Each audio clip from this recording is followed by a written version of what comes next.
With the speed of light, a cloud of dust, and a hearty hi-yo silver. The Lone Ranger.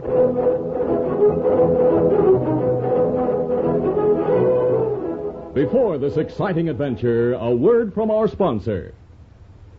General Mills, makers of Cheerios, the oat cereal that's ready to eat, Betty Crocker mixes, and Wheaties, the breakfast of champions, present by special recording, The Lone Ranger. Ever stop to think how much fun you can have with a blackboard? Why, you can play games on them, draw pictures, leave messages, practice spelling, all sorts of things. But here's the news. There's a blackboard on the back of the special Wheaties blackboard package at your grocer's right now. All you need to use on this blackboard is ordinary chalk, and you can wipe it off with cloth or a regular blackboard eraser and use it again and again. In fact, I think you're going to want several of these Wheaties blackboard packages. You know, so you can let your friends join in with the fun, playing tic-tac-toe or having drawing contests. Or maybe you want extra blackboards so you can save your own best drawings. You see, there's no extra charge for the blackboard. Nothing to do, nothing to send in. You just pay the regular Wheaties price. So look for the Wheaties package with the sign on the front that says Blackboard. That means there's one of these wonderful blackboards on the back, ready to use. Be sure to pick up several. They're at your grocer's right now. Ask for the special Wheaties blackboard package.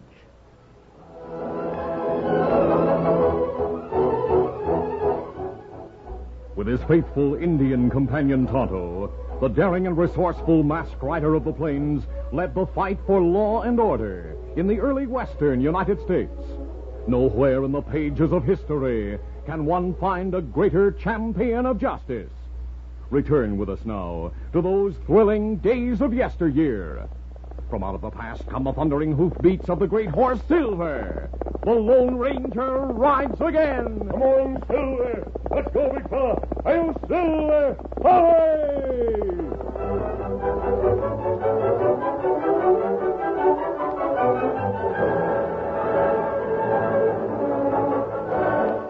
Carl Lubeck, to all appearances, was a pleasant, inoffensive man whose saddle shop in Rockville did a thriving business.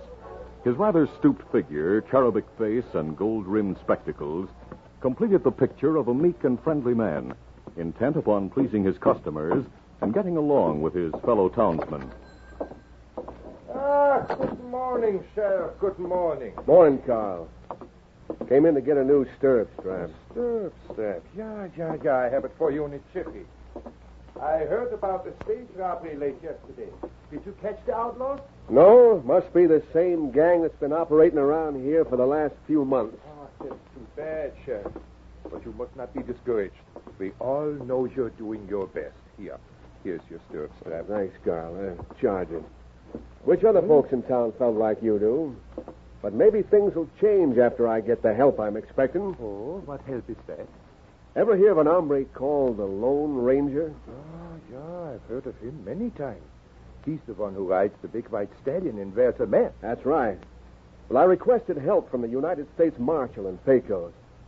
I just had word that the Lone Ranger and his Indian friend are heading this way. And by thunder, if anyone can find that gang, those hombres are the men to do it. Yeah, they're said to be very clever. Uh-huh. When do you expect them to get here? Late this afternoon. Well, thanks for the stirrup strap. Be seeing you again, Carl.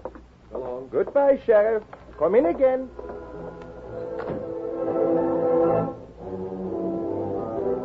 A short time after the sheriff left, Carl entered the workroom behind the shop and spoke to a man who was half-heartedly scraping hides.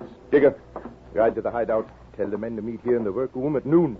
Tell them to cover their tracks well and not to come together. All right, Carl. What's up? You'll find out when I talk to the others. Hurry. It's most important. All right. I'll leave right away.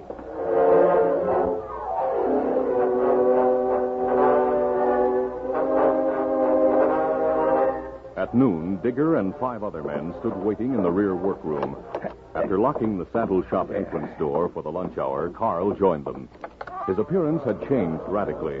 There was no longer any evidence of a stoop. The spectacles were removed. and the usually pleasant expression had given way to one of hardness. Carl waved his hand for silence, then spoke. I talked to the sheriff this morning. He's going to have help. Special help. Oh, we covered our trail well, Carl. Let him get all the help he wants. Yeah, sure. As usual, Dicker. You say nothing when you talk. You've all heard of the Lone Ranger, nicht wahr? Yeah. Now, wait a minute, Carl. Is that the special help the sheriff is getting? Is that masked man coming here to Rockville? Yeah, the sheriff himself told me. Well, what are you going to do, Carl? I decided we must see that the masked man and his friend do not arrive. Why, you mean wait along the trail and ambush him? No, there would be the risk that one or the other would escape such a trap. Remember, they're clever. And what do you plan to do? They're riding from Pecos, and are expected to arrive late this afternoon. The trail follows a slope up to a flat mesa, about a mile long. Yeah, I know the place. It's about 3 miles from town. Mesa has a gorge to the left where the river runs through. To the right is a sheer cliff. Yeah, half the gang will wait in hiding near the far end of the mesa. The rest of you men will be at the other end. Well, what'll we be doing? Watch for the masked man and Indian. After they reach the mesa, quickly set fire to the dry brush. At the other end of the mesa, we'll watch for the smoke. Then we, too, will start fires. They'll be trapped between the fires, and no one will ever know what happened to them.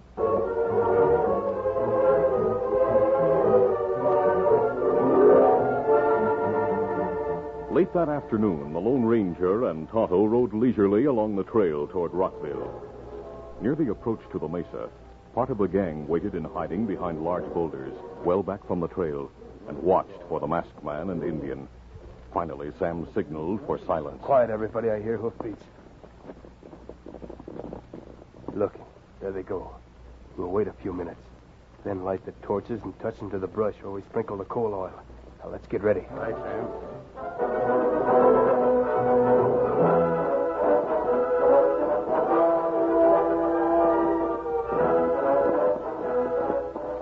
The Lone Ranger and Tonto had ridden about a quarter of a mile when... What's the matter, Silver? Steady, boy, easy. Kimasabi, me smell smoke.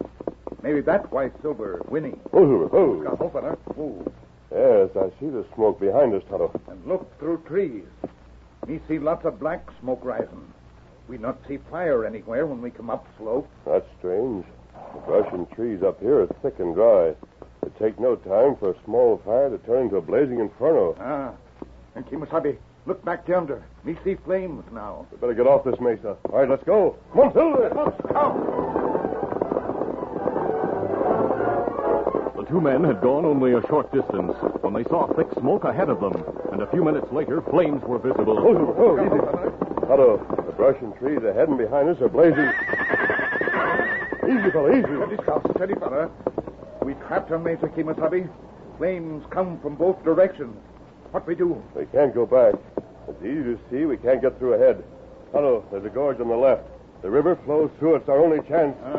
If big drop down to water, and if river not deep The enough... gorge is narrow. The water is usually deep there. We'll have to chance it. All right, let's go. Come on, Silver. Turning from the trail, the masked man and Indian headed toward the rim of the gorge.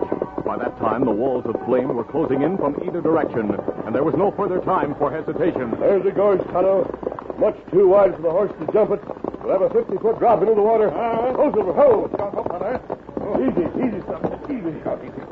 All right, Silver. Jump, fella. Jump, Silver. Jump. Jump.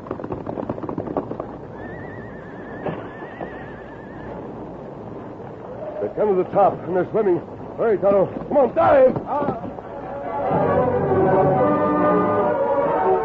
While the two men and their horses struggled in the rapids down in the gorge, the two walls of fire closed together on the mesa.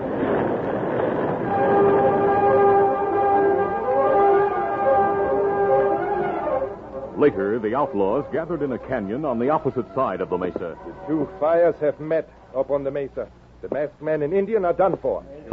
At our end, we waited till we were sure they couldn't turn back. And we waited to make sure they didn't get through to our side. Now we know they're victims of the fire. And we're the only ones who will ever know what happened to the Lone Ranger and his Indian friend. Now we go back and continue our operations without interference from that masked man. Let's go. Get up. Get up. Get up.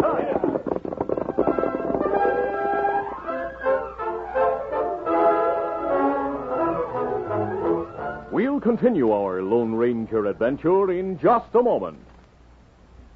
Hi. What tastes really good when the weather's hot? I'll tell you what, an ice cream pie made with your favorite ice cream and Betty Crocker white cake mix. It's easy as pie to make. All Mom has to do is add water and the whites of 2 fresh eggs, then beat and bake. Even if you've never baked a cake before, you'll turn out a high, light white cake the first time. Then, just before serving, spread 1 layer with your favorite ice cream and cut in wedges. And remember, the same high-quality ingredients your Mom would choose herself are right in the package. Ingredients like famous soft-as-silk flour and pure vegetable shortening. What's more, with all her mixes, Betty Crocker guarantees you a perfect cake every time you bake. Perfect, or write General Mills, Minneapolis for your money back. So, kids, ask Mother to make a cool, refreshing ice cream pie. It's easy with Betty Crocker white cake mix.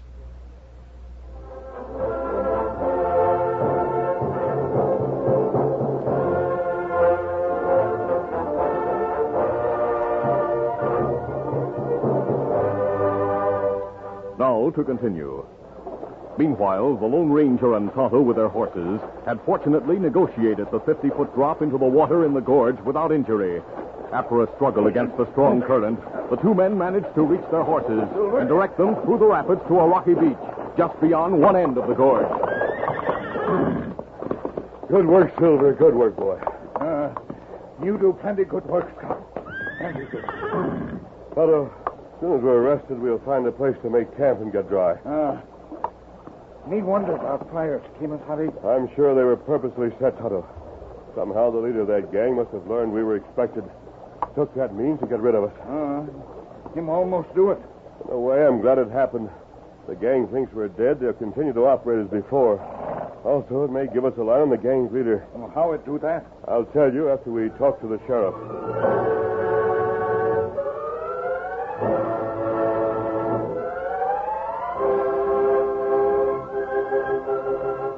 Later, the sheriff started from his chair in surprise as a masked man suddenly entered the back door of his office. Reach you and don't... Oh, wait now. You must be the Lone Ranger. That's right. I didn't mean to startle you, Sheriff. I was expecting you. Thought you'd get here earlier, though. We almost didn't get here at all. What do you mean? Briefly, the Lone Ranger told what had happened on the mesa. When he finished, the sheriff remarked, Folks saw that fire from the edge of town. We wondered how it started. And we were mighty thankful it wasn't closer.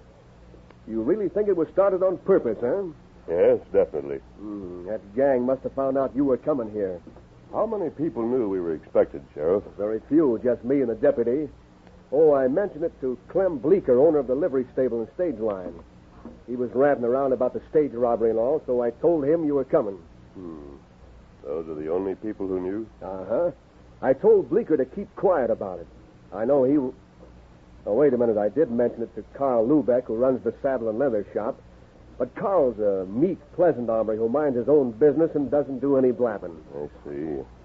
One owned the livery stable and the other the leather and saddle shop. Yeah. It gives me an idea, Sheriff. It might bring the leader of his gang into the open.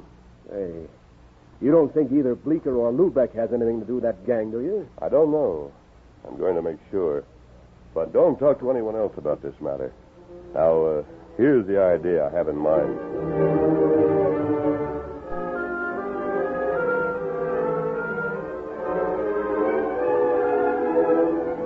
The Lone Ranger and Tonto rode to the edge of town after the masked man's talk with the sheriff. There, the Lone Ranger carefully disguised his features and, using a suit he had borrowed from the sheriff, changed from his usual clothes.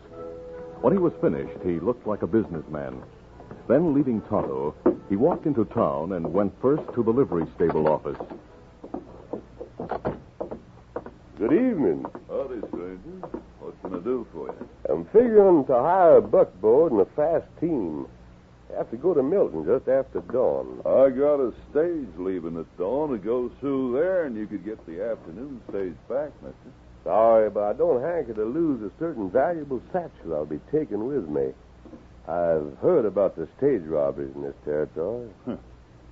Well, it's still kind of risky carrying anything valuable by buckboard alone, mister. And not going alone.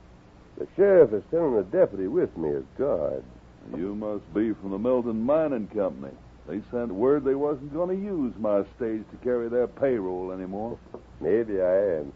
Anyway, I'll leave a deposit to cover the buckboard and team. Just as you say, mister. I'll have a couple of good horses and a buckboard ready for you early in the morning. You can pay me the rest then. Thanks. I'll see you right after dawn.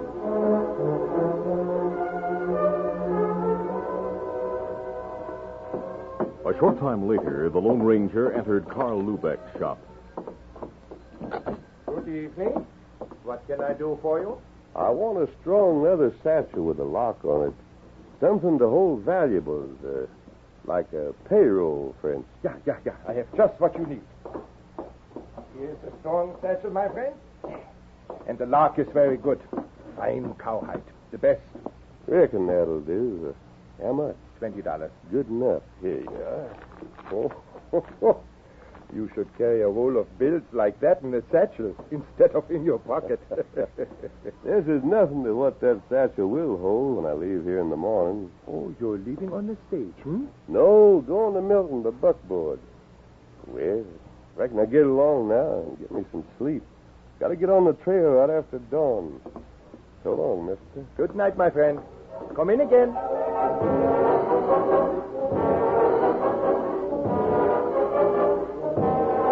After the Lone Ranger left the shop, Carl went into the workroom to speak to Digger. Digger, I have something for you to do. Yeah, what? Ride to the hideout. Tell the men to meet me at dawn at Pointed Rock, out on the Milton Trail. Right.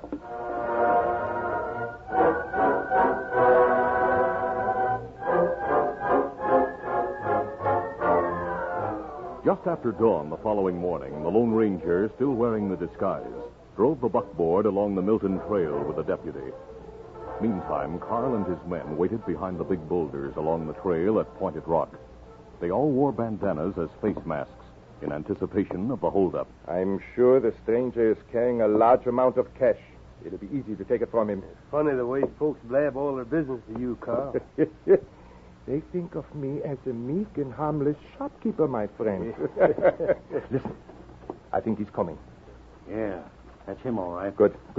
Have your faces masked, your guns ready. Steady. Let's go. Get up.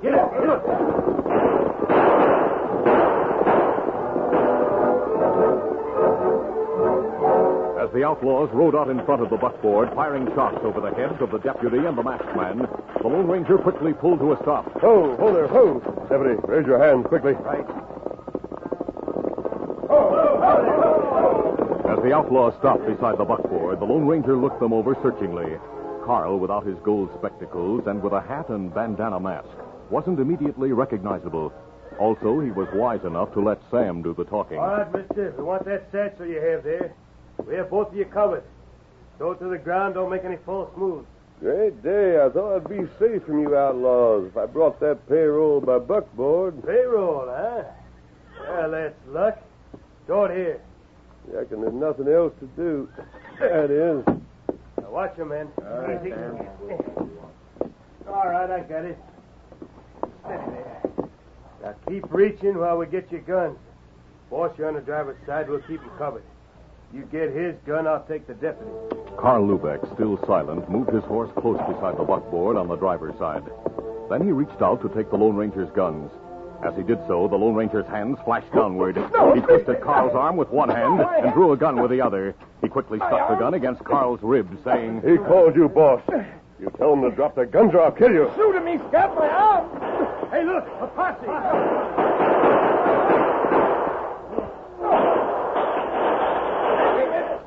The gang turned their attention to the oncoming posse, leaving Carl at the mercy of the Lone Ranger.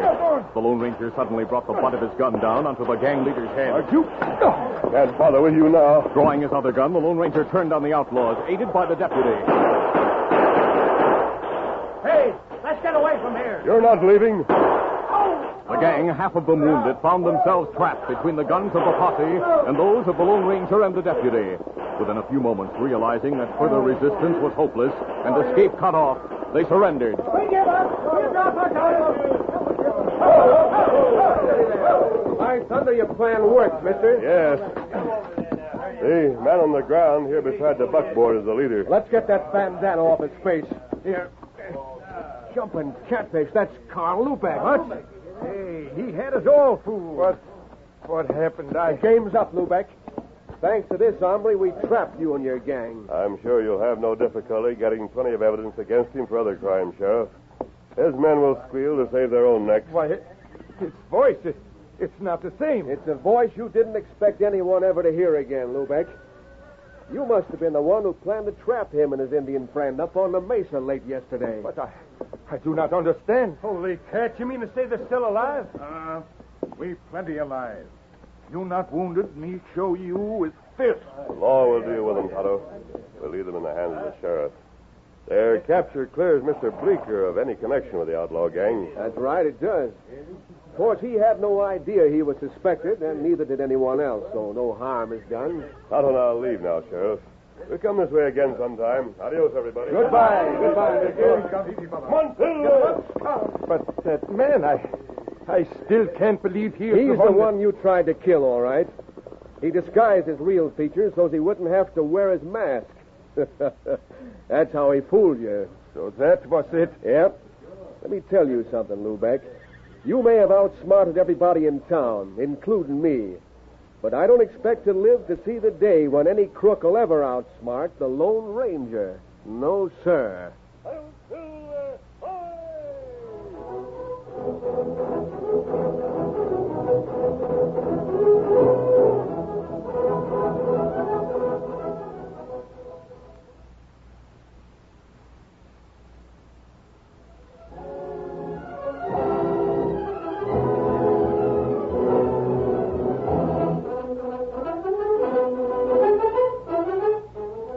The Lone Ranger, a copyrighted feature of the Lone Ranger Incorporated, is produced by Trendle Campbell Muir Incorporated.